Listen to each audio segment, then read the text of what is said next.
Bismillahirrahmanirrahim. Assalamualaikum warahmatullahi wabarakatuh. Sebelum kita mulai pembelajaran pada pagi hari ini, mari kita awali dengan bacaan suratul Fatihah. Semoga apa yang kita pelajari, apa yang kita dapat senantiasa menjadi ilmu yang manfaat di dunia, lebih-lebih di akhirat, dan kalian semuanya dijadikan oleh Allah menjadi anak yang soleh. Amin amin ya rabbal alamin. Maka dari itu mari kita buka dengan bacaan suratul Fatihah. Ala hadiniyah wa al-kutub sholihah syafati Rasulullah Muhammad sallallahu alaihi wasallam. Al-Fatihah. A'udzu billahi minasyaitonir rajim. Bismillahirrahmanirrahim. Alhamdulillahirabbil alamin. Ar-Rahmanir-Rahim. Maliki yaumiddin. Iyyaka na'budu wa iyyaka nasta'in. Ihdinas siratal mustaqim. Shiratal ladzina an'amta 'alaihim ghairil maghdubi 'alaihim waladdallin. Amin. Alhamdulillah. Bagaimana kabarnya anak-anakku semuanya? Semoga kalian baik-baik saja dan kita semua selalu dalam lindungan Allah Subhanahu wa taala. Amin amin ya rabbal alamin. Langsung saja, setelah ini kita akan membahas mata pelajaran Al-Qur'an dan Hadis. Maka dari itu di sini kita akan membahas di bab yang pertama tentang materi surat An-Nasr. Diharapkan untuk anak-anakku semuanya nanti setelah melihat video ini sambil dibuka LKS-nya di halaman yang ketiga. Di sini Ustadz akan terlebih dahulu mencontohkan dari bacaan surat An-Nasr dari ayat yang ke-1 hingga ayat yang ketiga. Dimohon untuk anak-anakku semuanya didengarkan terlebih dahulu bacaan-bacaan yang telah dicontohkan oleh Ustadz melalui video ini.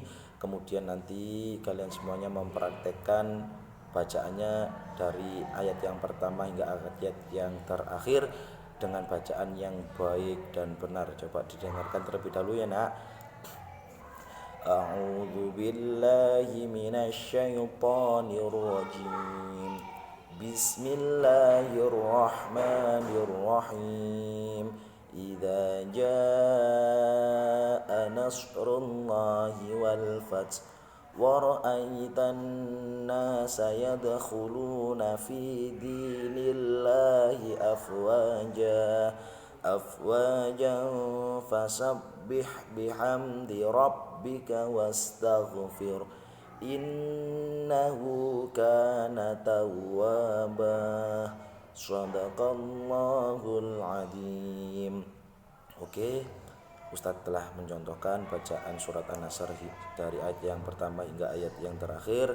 Nanti diharap untuk kalian semuanya bisa menirukan bacaan-bacaan yang telah dicontohkan oleh Ustadz melalui video ini. Langsung saja nanti dibuka di halaman 5. Kita masuk ke dalam penjelasan tentang surat An-Nasr. Oke, langsung saja Ustadz jelaskan. Surat An-Nasr itu terdiri dari 3 ayat. Jadi jumlah keseluruhan surat An-Nasr itu berjumlah dari 3 ayat. Surat An-Nasr adalah surat yang ke-110 di dalam Al-Quran. Jadi surat An-Nasr ini diturunkan oleh Allah memang dalam urutan surat yang ke-110 di dalam Al-Quran. Surat An-Nasr ini turun di kota Mekah. Jadi surat An-Nasr ini nak diturunkan di kota Mekah. Nah, sedangkan surat An-Nasr ini tergolong surat-surat Makkiyah. Karena apa disebut dengan surat Makkiyah? Karena surat An-Nasr diturunkan di kota Mekah. Ada juga surat yang diturunkan di kota Madinah. Itu disebut dengan golongan surat Madaniyah. Jadi ada surat golongan Makkiyah, ada golongan surat Madaniyah. Pintar. Surat An-Nasr diturunkan setelah surat At-Taubah. Dinamakan surat An-Nasr yang memiliki arti pertolongan diambil dari kata An-Nasr yang terdapat pada ayat yang pertama di dalam surat An-Nasr ini yang berbunyi idza jaa nasrullahi wal fath. Itu surat An-Nasr mengisyaratkan bahwa tugas Nabi Muhammad SAW sebagai seorang Rasul telah mendekati akhirnya. Surat ini menerangkan tentang kemenangan yang diperoleh Nabi Muhammad SAW dan pengikut-pengikutnya.